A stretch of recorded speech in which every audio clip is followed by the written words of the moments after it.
여러분 안녕하십니까, 안전조엘 미스터 알입니다. 반갑습니다. 네, 오늘은 제가 스쿼트 동작에서 엉덩이가 한쪽으로 빠지는 그런 현상에 대해서 얘기를 해볼까 하는데, 우리 쇠질하는 형님들 그리고 누님들 안전운동 하시라고 제가 감히 한 말씀 올리겠습니다. Let's get it. 자, 우리가 스쿼트를 할 때 많은 근육들이 늘어나면서 사용되죠. 먼저 대퇴사두근은 늘어나면서 사용돼야 되고, 그리고 둔근도 늘어나면서 사용돼야 되고, 그리고 뭐 내전근도 마찬가지로 이렇게 늘어나면서 사용이 돼야 되는데, 그런 게 다 이제 신장성 수축, 원심성 수축이죠. 그죠? 자, 이제 여기까지 아셨으면은 대충 감이 오실 거예요. 자, 내려갈 때 내전근이 타이트하다, 늘어나면서 사용되지 못한다, 이러면은 안으로 당길 것이고, 그러면 그쪽으로 빠질 확률이 높겠죠. 그죠? 엉덩이가. 그리고 이제 대퇴사두근도 마찬가지. 대퇴사두근도 늘어나면서 사용이 돼야 되는데, 특히 많은 분들이 이제 외측에 있는 외측 관근이 타이트한 경우가 많죠.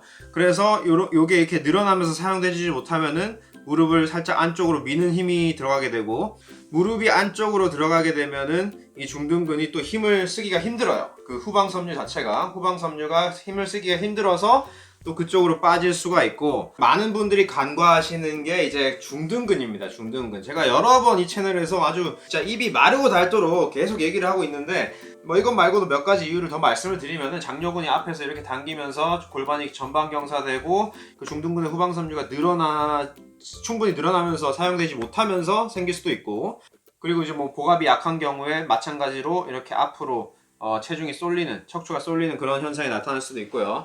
그리고 이제 발목의 가동 범위가 잘 안 나와가지고 종아리 근육이 뭐 타이트한 경우에 그런 식으로 빠질 수가 있습니다. 반대쪽으로.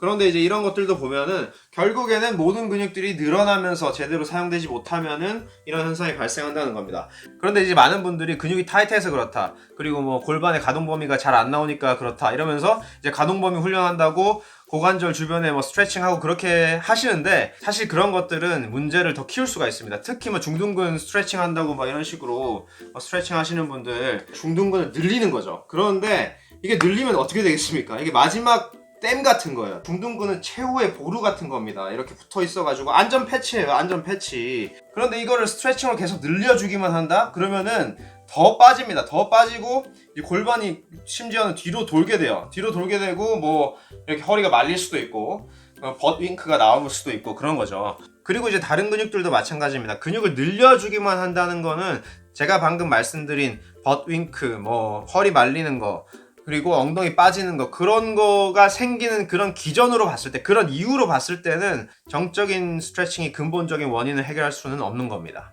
자, 이건 말 그대로 정적인 스트레칭입니다. 그런데 우리는 스쿼트를 하면서 동적으로 움직이고 있죠. 그죠? 그래서 제가 항상 말씀드리는 게, 근육을 사용하면서 신장성 수축을 하면서 가동 범위를 늘려나가는 게 사실은 좀 더 효율적이다. 자, 뭐 여기까지 말씀드렸으니까 우리 현명한 시청자분들께서 올바른 판단을 하실 거라 믿고요. 자, 그래서 이제 그걸 해결하기 위한 방안은 근육을 어느 정도 풀어주고 원심성 운동을 조금씩 해주시면 되겠죠. 하체 근육 마사지 원심성 운동에 대한 영상은 제가 이제 설명란에 링크를 걸어 드릴 테니까 한번 참고해 보시고요. 오늘은 이제 중둔근, 그 최후의 보루를 어떻게 지킬 수 있느냐. 자, 제가 다음 시간에 고관절 찝힘에 대한 영상도 할 건데, 그 영상도 같이 참고해 주시면 좋을 것 같고, 오늘은 힙이 빠지는 상황에서 원심성 수축을 시킬 수 있는, 중둔근의 원심성 수축을 시킬 수 있는 그런 동작만 보여드리겠습니다. 베개를 하나 준비하시고, 베개가 없어도 되는데 이게 벽에다가 무릎을 밀 거기 때문에 이게 좀 아플 수가 있거든요. 그래서 이제 베개를 사용하시고, 제가 이제 이쪽을 빠진다고 하면은 이쪽 운동을 시키는 겁니다. 근데 중요한 거는 이렇게 서서히 앉으면서 무릎을 바깥으로 밀어주세요.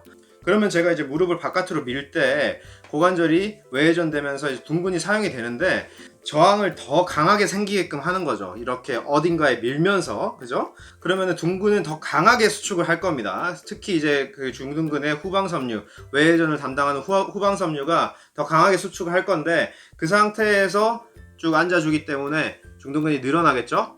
그런데 이걸 밀 때 몸을 이렇게 갖다 붙이는 게 아니라 그냥 무릎만 살짝 밀어주는 겁니다. 원래 스쿼트 하실 때 하는 것처럼 이렇게 내려가면서 근육이 늘어났다가 다시 올라오는 거죠.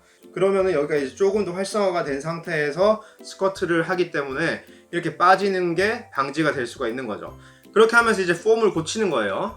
그리고 이제 중둔근 후방섬유뿐만이 아니라 작은 외회전 근육들도 있기 때문에, 그런 속근육들은 사실 이런 작은 움직임으로 컨트롤을 해주셔야지, 엄청난 무게를 가지고 그런 근육들을 파인 튜닝을 할 수가 없다는 거예요. 그렇기 때문에 이런 동작들이 상당히 쉬워 보이지만 그런 속근육들에 엄청난 영향을 줄 수가 있다.